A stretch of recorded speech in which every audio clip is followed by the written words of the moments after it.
Friends, base learner पे आप सभी का स्वागत है। पिछले वीडियो में हमने रैशनल नंबर पे फुल डिस्कशन किया था। आज के वीडियो में हम इरेशनल नंबर पे स्टडी करेंगे। तो आइए देखते हैं। रियल नंबर है उसको मेनली किस में बांटा गया है? एक पार्ट रैशनल नंबर में है और जो दूसरा पार्ट है वो है इरेशनल नंबर। तो अगर मैं आज इरेशनल नंबर की बात करूं और उसी पे हम बात कर रहे हैं, वैसे हमारा टॉपिक भी आज का इरेशनल नंबर ही है, तो ध्यान देने वाली बात क्या है कि जितने भी रियल नंबर है उसका एक पार्ट रैशनल है तो दूसरा पार्ट इरेशनल है। मतलब इरेशनल नंबर कौन से नंबर है? तो यहाँ देख के पता चल रहा है कि वो नंबर जो रैशनल नहीं है वो इरेशनल है। सिंपल लैंग्वेज में बोले तो पहला स्टेटमेंट ये हो सकता है कि the number which is not a rational number.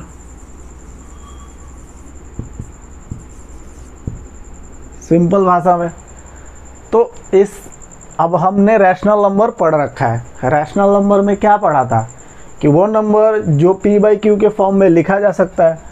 मतलब ये वाला जो नंबर है रैशनल नंबर, उसको हमने पढ़ रखा है कि इसको p बटे q के फॉर्म में लिखा जा सकता है। p बाई क्यू के फॉर्म में लिखा जा सकता है जहाँ q जीरो नहीं होगा। ये तो पढ़ रखा है हमने।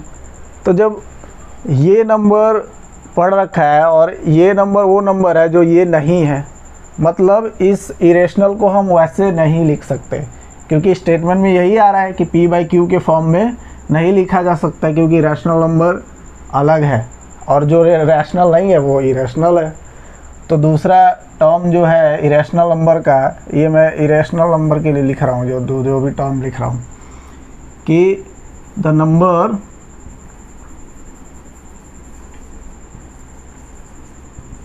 Which can not be written in form of p by q where q is not equal to 0। Simple way में एक तीसरा चीज़ और भी है कि अगर मैं ऐसे नंबर को लिखता हूँ, p बाई क्यू के फॉर्म में लिखता हूँ और डेसिमल के बाद जो इंटीजर आते हैं, अगर उस पर भी ध्यान दें, हमने पिछले क्लास में पढ़ा था डेसिमल एक्सपेंशन। अगर उसको आप ध्यान से देखोगे जाके, उसमें यही बताया था कि जो रैशनल नंबर के डेसिमल एक्सपेंशन है वो क्या होते हैं, या तो टर्मिनेट हो जाते हैं मतलब शांत हो जाते हैं पॉइंट के बाद, और दूसरा क्या होता है, नहीं टर्मिनेट होगा तो रिपीट होगा, मतलब एक पैटर्न दिखाई देगा, रेकरिंग होगा, मतलब बार बार एक नंबर आएगा या एक पैटर्न में आएगा, वो हो जाते हैं रैशनल नंबर। तो इरेशनल के लिए क्या होगा? इरेशनल के लिए क्या होगा कि वो ना ही टर्मिनेट होगा, नॉट टर्मिनेटिंग, सॉरी ऐसे लिख सकते हैं, नॉन टर्मिनेटिंग।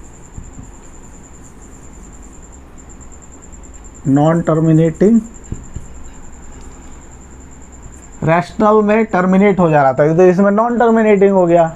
और दूसरा कंडीशन, इसमें टर्मिनेट नहीं हो रहा था तो क्या हो रहा था, रिपीट हो जा रहा था, मतलब रीअकरिंग, मतलब दोबारा से पैटर्न आ रहा था। इसमें वो नहीं होगा और ये ना रिपीट होगा, मतलब नॉन रिपीटिंग।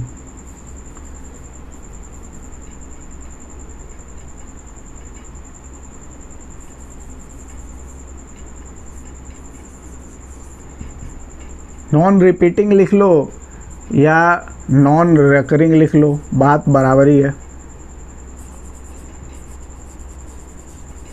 मतलब दोबारा से नहीं होगा। तो ये तीन चीज़ें हैं। तो वैसे मैंने पिछले क्लास में रैशनल नंबर को जो बताया था वहाँ पे थोड़ा थोड़ा ये भी बताया था। बाकी मेन जो चीज़ है आज ध्यान देने वाली बात ये तीन चीज़ें जो इरेशनल नंबर के लिए है। पहला कि वो नंबर जो रैशनल नहीं है। सिंपल कोई भी नंबर अगर बोले हम कि ये रैशनल नंबर नहीं है तो वो ऑटोमेटिकली आपने इरेशनल बोल दिया। दूसरा कि वो नंबर जब p बाई क्यू के फॉर्म में लिखा ही नहीं जा सकता तो वो भी इरेशनल हो गया। वो नंबर जिसके डेसिमल के बाद इंटीजर ना ही टर्मिनेट हो रहे, ठीक है, और ना ही रिपीट या नॉन रिकरिंग है, वो इरेशनल नंबर है। तो इरेशनल नंबर अगर हम सोचें आखिर ये आया कैसे होगा, मतलब कि किसी के दिमाग में तो आया ही होगा। तो आपको पता है एक हमारे महान मैथमेटिशियन थे पाइथागोरस, तो उन्होंने एक थ्योरम दिया है, मतलब पाइथागोरस थ्योरम के नाम से फेमस है वो थ्योरम, जो राइट एंगल ट्रायंगल में सब ने पढ़ा ही होगा, जिसमें परपेंडिकुलर होता है जिसको हम हिंदी में लंब कहते हैं, P से डिनोट करते हैं, बेस होता है जिसको हिंदी में आधार कहते हैं, B से डिनोट करते हैं, और ये होता है कर्ण मतलब हाइपोटेन्यूज।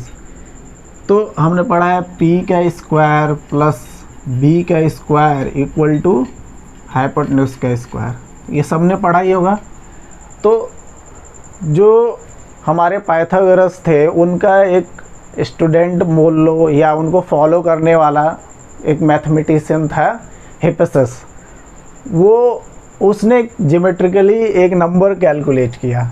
उसने क्या किया, एक राइट एंगल ट्रायंगल लिया, ठीक है, जिसका परपेंडिकुलर लंब और बेस 1 यूनिट का था, मतलब ये भी 1 लिया। 1 यूनिट मीन्स वो कुछ भी ले सकता है, 1 सेंटीमीटर, 1 मीटर, 1 किलोमीटर, कुछ भी, मतलब 1 यूनिट का था। तो ये भी 1 था, ये भी 1 था। तो सिंपल से बात है, जब ये थ्योरम लगाओगे तो 1 का स्क्वायर प्लस 1 का स्क्वायर इक्वल टू ये जो हाइपोटेन्यूज का रिजल्ट आएगा वो क्या आएगा, 1 + 1 और उधर 2, मतलब स्क्वायर रूट में 2 आ जाएगा। 1 का स्क्वायर प्लस 1 का स्क्वायर इक्वल टू ये मेरा, अगर मैं हाइपोटेन्यूज कैलकुलेट करूं तो यही आएगा √2। तो उसको √2 मिला। तो √2 को उसने जब इसका वैल्यू निकालने की सोची तो जो वैल्यू आई वो क्या आई, उसके जो डेसिमल के बाद फ्रैक्शन आया, डेसिमल के बाद जो डिजिट आए वो कहीं ख़त्म ही नहीं हो रहे थे और ना ही उसमें कोई पैटर्न दिख रहा था। तो उसने क्या बोला है कि ये कोई नंबर ही नहीं है, ये इरेशनल नंबर है, मतलब ये अपरिमेय संख्या। उसको इस नंबर को अपरिमेय बोल दिया। तो ये अपरिमेय इरेशनैलिटी का जो कॉन्सेप्ट आया वो हिप्पैसस से ही आया था। अब मान लेते हैं कि इरेशनल नंबर कोई सा भी दिया हो। अब जैसे यहाँ √2 दिया है तो ठीक है, डायरेक्ट √2 दिया है तो हमने देखा अभी पीछे कि 1 यूनिट का स्केल पे लो, 1 यूनिट बेस होना चाहिए, 1 यूनिट हाइट, उससे दिखा दो। लेकिन और भी बहुत सारे नंबर डायरेक्ट कैसे दिखाएंगे, जैसे √3 हो गया या √5 हो गया।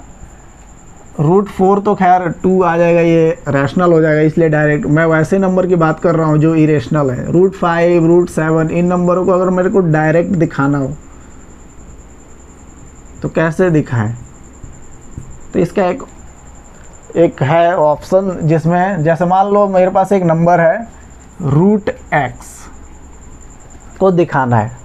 तो सबसे पहले आप लाइन पे इस x की वैल्यू इतना एक स्ट्रेट लाइन लो, मतलब जितना ये वैल्यू है x उतने लेंथ का एक लाइन लेना है, ध्यान रहे, मतलब जो मेज़रमेंट होना चाहिए उसका इस x के बराबर होना चाहिए। x कोई भी पॉजिटिव इंटीजर हो सकता है, ठीक है, नेगेटिव नहीं हो सकता। अगर नेगेटिव हो गया तो इमेजिनरी हो जाएगा, ये ध्यान रहे। अब इसके बाद 1 यूनिट का लेंथ बढ़ा लेना है। 1 यूनिट बढ़ते ही हमें क्या करना है, अब 1 यूनिट बढ़ा लिया हमने। अब हमें क्या करना है, इस x + 1 का सेंटर ढूंढना है। तो x + 1 का हाफ पे सेंटर मिल जाएगा। सेंटर कैसे ढूंढते हैं हम? सिंपल पढ़ा होगा, आर्क लगाते हैं हम। यहाँ कंपास रखा है, इधर आर्क, इधर आर्क, यहाँ कंपास रखा है, इधर आर्क, इधर आर्क, सेंटर मिल जाएगा। ये लाइन का सेंटर तो निकालना पता ही होगा। फिर उस सेंटर से हमें एक सेमी सर्कल खींचना है। सेमी सर्कल खींच लिया।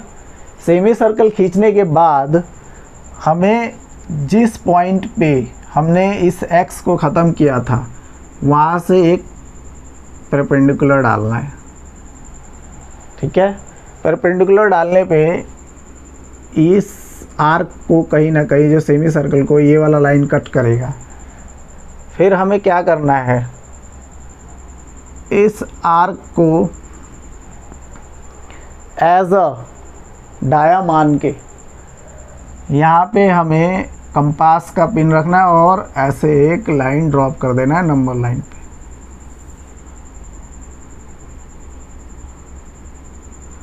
तो ये जहाँ ड्रॉप होगा वो हमारा रूट एक्स का वैल्यू डिनोट करेगा। और जो हमने सेंटर माना था, उस लाइन का, वो हमें ज़ीरो दिखाएगा। मतलब ज़ीरो से हमने चलना स्टार्ट किया राइट की तरफ, तो यहाँ पे वो वैल्यू मिलेगा हमें। तो मान लो कि हमें रूट 3 को दिखाना है। तो रूट 3 को दिखाना है तो हम क्या करेंगे, सबसे पहले 3 यूनिट का एक लाइन ले लेंगे। 3 यूनिट मतलब 3 सेंटीमीटर ले लो, 3 mm का ले लो। mm तो बहुत छोटा हो जाएगा, इसलिए 3 सेंटीमीटर का 3 यूनिट का होना चाहिए। 3 यूनिट का लाइन लेने के बाद हमें 1 सेंटीमीटर और या 1 यूनिट और आगे बढ़ा लेना है उस लाइन को। ठीक है, अब क्या करना है, इस लाइन को सेंटर से पार्टीशन करना है, 2 भागों में बांटना है।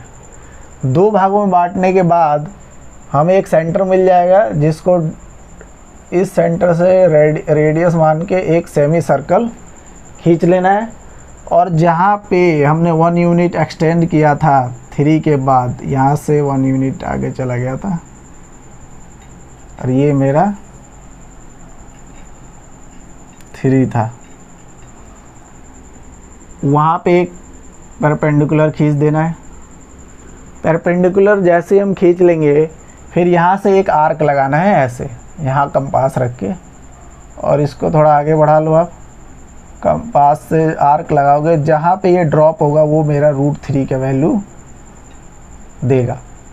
तो जो रूट 3 का वैल्यू आएगा, सिंपल सी बात है, वो कहाँ से कहाँ पे आएगा, वो आएगा आपका रूट 2 का वैल्यू होता है 1.41, तो रूट 3 मतलब रूट 4 से कम ही होगा, मतलब ये 2 के पीछे होगा और 1 से बड़ा होगा। तो ये हो गया मेरा 0, ये हो गया 1, ये हो गया 2। अच्छा, यहाँ पे एक गलती हो गया था, ये मेरा 0 होगा यहाँ, मतलब जहाँ से हमने एक्सटेंड किया था उसको 0 मानेंगे, और ये 1 यूनिट आगे गए तो ये 1 कहलाएगा। तो ये थोड़ा सा करेक्ट कर लीजिएगा। बाकी इस 1 के आगे रूट एक्स आएगा, क्योंकि अगर मैं ध्यान देने वाली बात करूं, 1 के आगे ही क्यों आएगा, यहाँ पे भी 1 और 2 के बीच में आया, क्योंकि 2 होता है रूट 4, और 1 के आगे आया क्योंकि 1 का स्क्वायर रूट तो 1 ही होगा, और 2 का स्क्वायर रूट 1 से आगे होगा, और 3 का स्क्वायर रूट 2 से नीचे होगा, क्योंकि 4 का स्क्वायर रूट होता है 2, तो 3 का मतलब 2 से कम होगा। अगर मैं 5 का देखूं, चलो 5 का देखते हैं कि क्या आता है। तो 5 का देखने के लिए हम क्या करते हैं,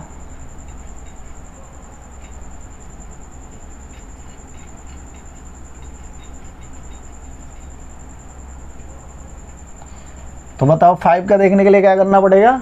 सबसे पहले 5 का देखना है तो 5 यूनिट का मेरे को लेना पड़ेगा एक लाइन, 5 यूनिट का। फिर इसको 1 यूनिट बढ़ाना होगा। जैसे 1 यूनिट बढ़ाने की बात हुई तो यहाँ से मेरा 0 स्टार्ट हो गया नंबर लाइन पे, ध्यान रहे 1 यूनिट यहाँ पूरा हो जाएगा। ठीक है, तो ये हो गया मेरा 0 और इधर से इधर 5 यूनिट है। अब ये पूरा लाइन को हाफ में करेंगे। हाफ इसलिए करना होता है, हाफ करते ही मेरे को क्या मिल जाएगा, रेडियस मिल जाएगा। रेडियस मिलेगा तो मैं एक सेमी सर्कल खींच लूँगा। थोड़ा सेमी सर्कल सही नहीं बना है, बस अज्यूम कर लो सेमी सर्कल है। सेमी सर्कल मिल गया। अब मैंने जहाँ से 1 यूनिट एक्सटेंड किया था उस वाले पॉइंट पे परपेंडिकुलर डालूँगा। परपेंडिकुलर डालते ही मेरे को इस आर्क पे एक पॉइंट मिल गया। अब इस आर्क पे पॉइंट जैसे ही मिला, मैं यहाँ कंपास रखूँगा और यहाँ से आर्क ऐसे लगा दूँगा। आर्क लगाते ही मेरा क्या होगा, अगर मैं ध्यान से देखूँ, मेरा यहाँ आ गया 2 और ये आ गया 3। तो मेरा रूट 5 कहाँ है, ये मैं किसको दिखा रहा था, रूट 5 को दिखा रहा था एक्चुअली यहाँ पे। तो ये 5 यूनिट का लिया था और 1 यूनिट आ गया। तो ध्यान से देखो, 2 किसका स्क्वायर रूट होता है, 4 का, मतलब 4 से बड़ा ही होगा रूट 5 की value.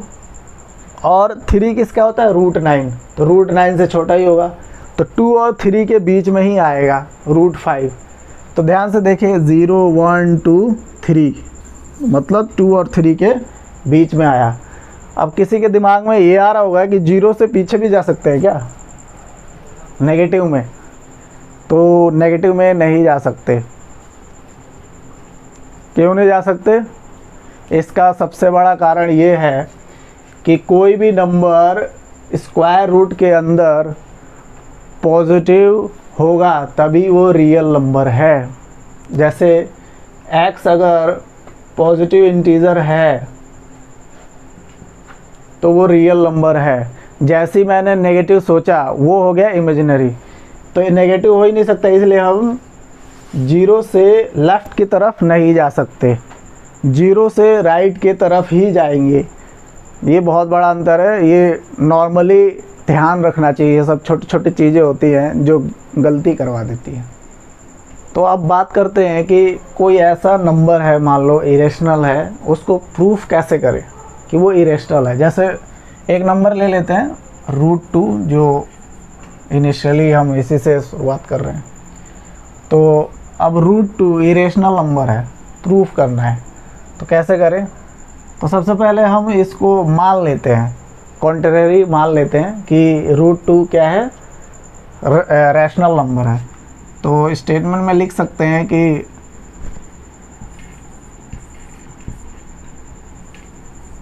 Late us assume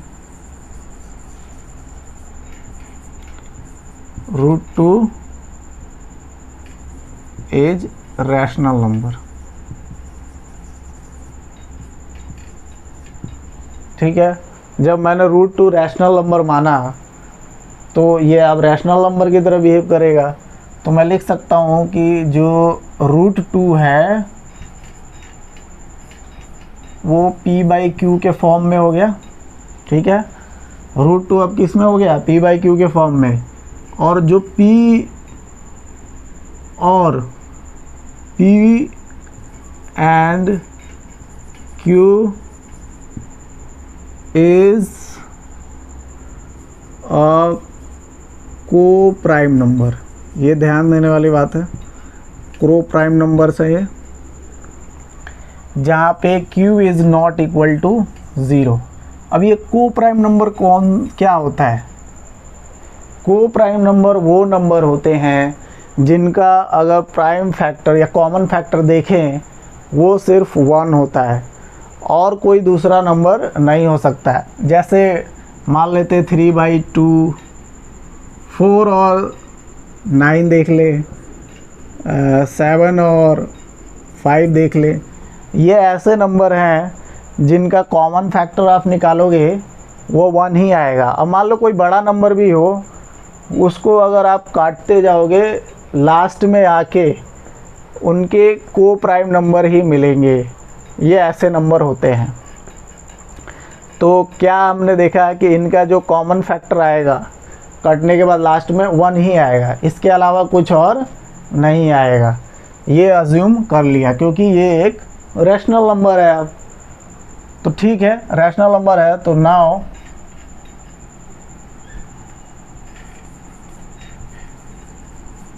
squaring both side,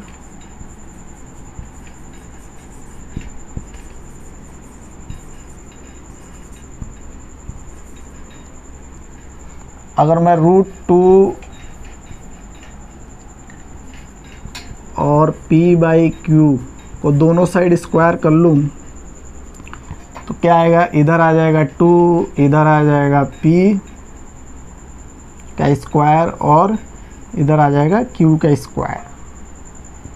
ठीक है, तो जब ये p का स्क्वायर इधर आ गया, इधर q का स्क्वायर आ गया, तो q उधर जाएगा, तो यहाँ से मेरे को क्या मिल जाएगा कि q का स्क्वायर इक्वल टू p का स्क्वायर बटे में 2।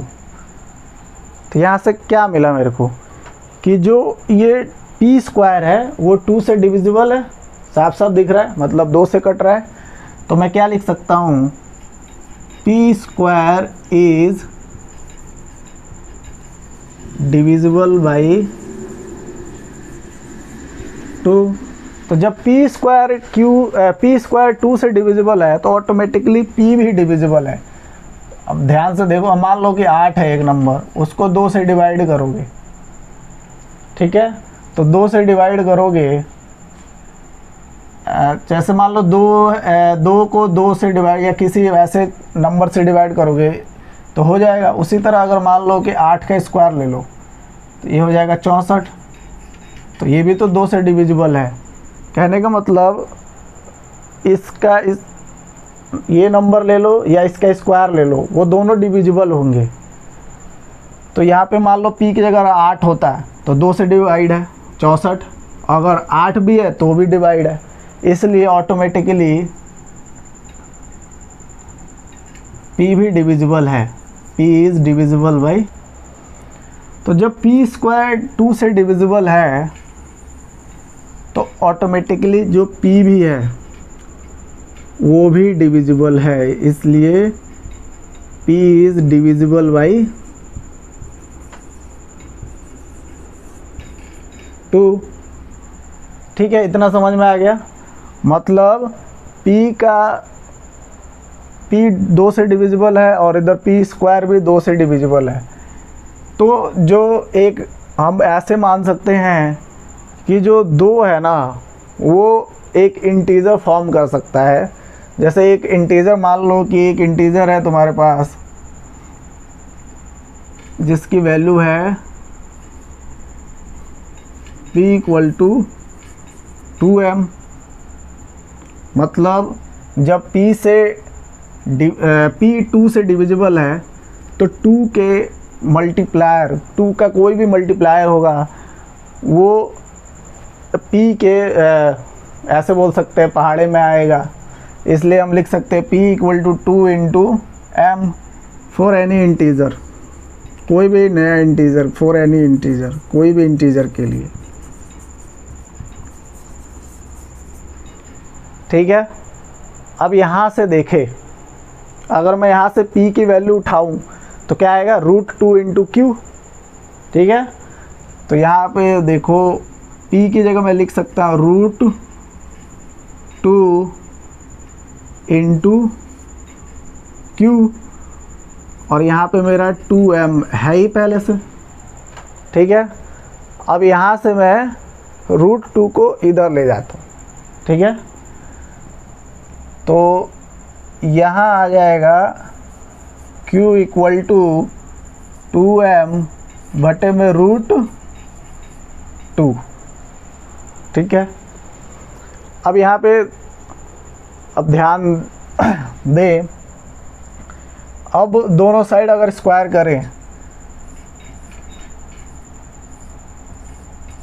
तो क्या आएगा, यहाँ आ जाएगा q स्क्वायर, यहाँ आ जाएगा 4m स्क्वायर 2, मतलब 2 से 2 कट जाएगा, q स्क्वायर इक्वल टू 4/2 मतलब ये हो जाएगा 2m, 2m, ठीक है, 2m स्क्वायर, सॉरी, ठीक है। तो यहाँ से क्या क्या निकल गया, यहाँ पे अगर मैं आगे देखूँ, m स्क्वायर की जो वैल्यू आई वो क्या आई, q स्क्वायर बटे में 2। तो क्या पता चला कि जो 2 अभी यहाँ पे दिख रहा है ना कि q स्क्वायर 2 से भी डिविजिबल है। तो इधर थोड़ा जगह नहीं है, मैं यहाँ आगे इसी के आगे लिख देता हूँ। तो इससे मेरे को क्या पता चला कि q square is divisible by 2। तो जब q स्क्वायर 2 से डिविजिबल हो गया तो ऑटोमेटिकली हम बोल सकते हैं, इसलिए q भी डिविजिबल है, q is also divisible by 2। अब देखो यहाँ पे क्या हो गया कि हमने क्या बोला, p और q को प्राइम नंबर है, मतलब 1 के सिवा और कोई कॉमन प्राइम फैक्टर नहीं होगा। लेकिन यहाँ पे p जो है, यहाँ पे देखो जो p है वो भी 2 से कट रहा है, ठीक है, और q भी हमने सिद्ध कर लिया कि 2 से कट रहा है। और हमने क्या बोला था कि p और q को प्राइम नंबर है। तो यहाँ पे तो अब p और q जो है इनका 1 आना चाहिए था, खाली प्राइम कॉमन फैक्टर, लेकिन अब तो 2 भी आ गया, ये 2 भी आ गया इनका कॉमन फैक्टर, ये 1 भी था ही। तो ये क्या कॉन्ट्रडिक्शन कर रहा है कि हमने क्या बोला था कि √2p/q है जो p/q प्राइम है, तो ये तो हमने जो अज्यूम किया था वो गलत हो गया। तो ये जो अजप्शन है वो गलत है, हमने गलत अज्यूम किया कि √2 rational number, √2 is not a rational number. इससे ये प्रूफ होता है। बाकी स्टेटमेंट में आपको लिखना होगा कि ये मेरा हो जाएगा इक्वेशन 1, ये मेरा हो जाएगा इक्वेशन 2। यहाँ लिखेंगे कि both equation 1 and equation 2 contradict our assumption, hence √2 is not a rational number। तो ऑटोमेटिकली मैंने पहले ही बताया, जब जो नंबर रैशनल नंबर नहीं है तो वो कौन सा नंबर है, इरेशनल नंबर है, इसलिए √2 इरेशनल नंबर है। तो सिंपल लैंग्वेज में और भी कोई भी आपको मान लो √5 बोल दिया जाए, √3 बोल दिया जाए, सिंपल कुछ नहीं करना है, दोनों साइड का स्क्वायर कीजिए। क्यों स्क्वायर करना है, उससे हम स्क्वायर करके हम डिविजिबिलिटी चेक करते हैं जो हमने इंटीजर माना हुआ था p/q। p एक इंटीजर है, q भी एक इंटीजर है, लेकिन ये दोनों को प्राइम नंबर है, ये अज्यूम करना है हमें। यहाँ पे मेरे को p स्क्वायर की डिविजिबिलिटी मिली, उसी से हमने p डिविजिबल है ये निकाला, फिर यहाँ पे q निकाला। लेकिन अजम्पशन हमने किया था रैशनल नंबर, ये दो और ये को प्राइम, लेकिन ये को प्राइम नहीं निकला क्योंकि ये एक अलग भी कॉमन फैक्टर लेके आ गया, इसलिए ये इरेशनल नंबर है। तो आइए एक और नंबर देखते हैं। और जैसे मान लीजिए आपके पास एक ऐसा नंबर है, जैसे तेरी क्या हो गया, मान लीजिए एक ऐसा नंबर है जिसमें 3 एक रैशनल नंबर है और 2√3, ये √3 इरेशनल है, लेकिन ये पूरे नंबर को प्रूफ करना है कि ये एक इरेशनल नंबर है। ये कैसा नंबर है? तो ये एक इरेशनल नंबर है।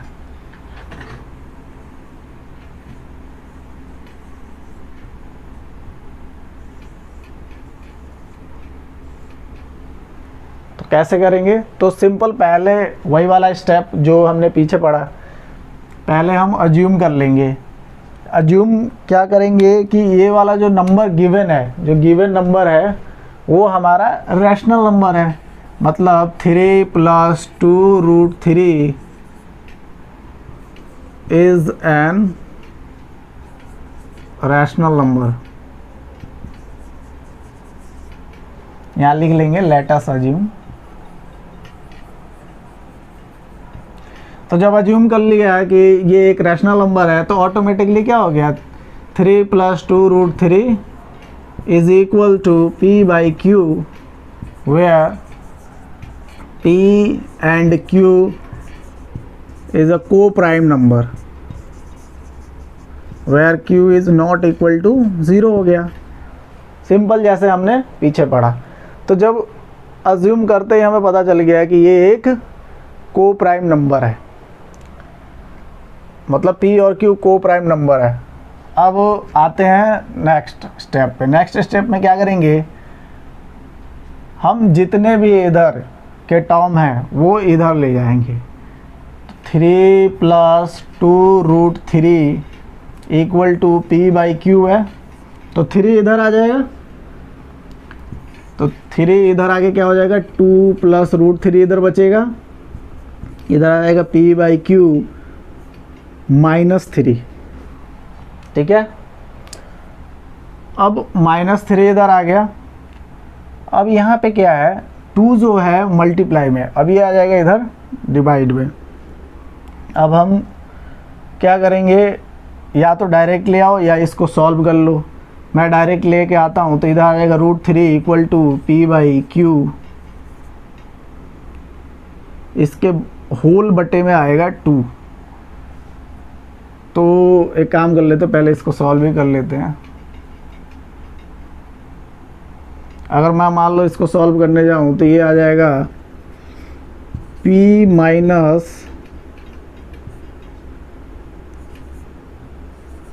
3q,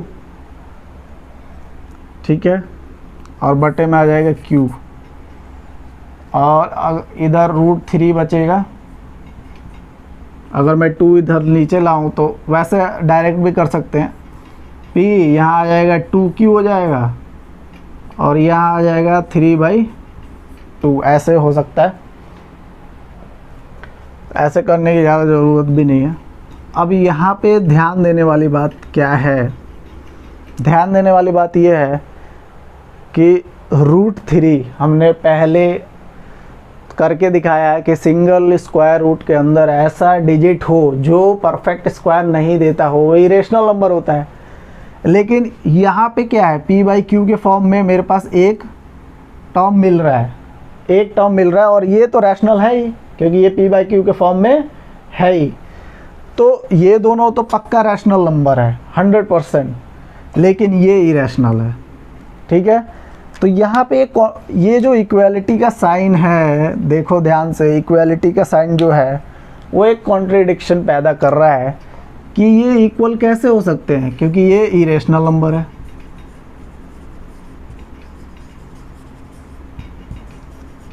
ठीक है, और ये जो है वो रैशनल नंबर है। तो कभी ऐसा हो सकता है क्या कि इरेशनल नंबर रैशनल नंबर के इक्वल हो जाए? नहीं हो सकता। इसलिए हैंस जो हमारा ये नंबर था 3 + 2√3 is not a rational number. तो जो हमारा अजप्शन था, मतलब हमने जो अज्यूम किया था, वो गलत है। जब ये रैशनल नंबर नहीं है तो ऑटोमेटिकली हम कह सकते हैं it is a irrational number, it is an irrational number. तो इसकी जो इरेशनैलिटी प्रूफ करना है वो आसान होता है, उसमें कुछ नहीं करना होता है, हमें इसको अरेंज ऐसे करना होता है कि एक साइड हमें सारे रैशनल नंबर को अरेंज करना होता है, एक साइड सॉरी इधर रैशनल नंबर हमने किया, इधर इरेशनल। तो वही है कि एक साइड इरेशनल कर लो, एक साइड रैशनल, और जो इक्वालिटी का साइन है वो कॉन्ट्रडिक्ट पैदा करेगा, वही वाला स्टेटमेंट लिखो और हमारा प्रूफ हो गया। ठीक है, आइए और भी कुछ देखते हैं। जैसे मान लो आपके पास दो रैशनल नंबर है, सॉरी इरेशनल नंबर की बात हो रही है तो दो इरेशनल नंबर है। अगर आप दो इरेशनल नंबर का सम करेंगे ना, irrational number plus irrational number करेंगे तो आंसर में कुछ एग्जैक्टली फिक्स नहीं होता। इसमें दो इरेशनल नंबर को सम करने पे आंसर में इरेशनल नंबर भी आ सकता है या रैशनल नंबर भी आ सकता है, ये ध्यान देने वाली बात है। कैसे? मान लो आपके पास एक नंबर है √3, प्लस कर दो √3 से, तो क्या आ जाएगा 2√3। तो एक इरेशनल नंबर लिया आपने, एक इरेशनल नंबर लिया, दोनों को सम किया तो क्या आ गया 2√3। ये भी एक इरेशनल है, ये भी एक इरेशनल है, ये भी एक इरेशनल है, और आंसर भी आया इरेशनल। ठीक है, अब नेक्स्ट मान लो आपके पास एक नंबर है 2√3, ठीक है, इसमें कर दो +3 और माइनस कर दो 2√3। तो एक आपके पास ये एक इरेशनल नंबर है। ठीक है, अभी प्रूफ किया था पीछे, हाँ, और ये नंबर भी तो इरेशनल है क्योंकि हमने दो नंबर को सम किया। अब आंसर देखो, इन दोनों को हम अगर जोड़े घटाए तो क्या आएगा आंसर? सीधा 3। तो क्या आया आंसर? तो देखो ध्यान से क्या आया, मेरे पास ये वाला जो नंबर है वो क्या है? इरेशनल है।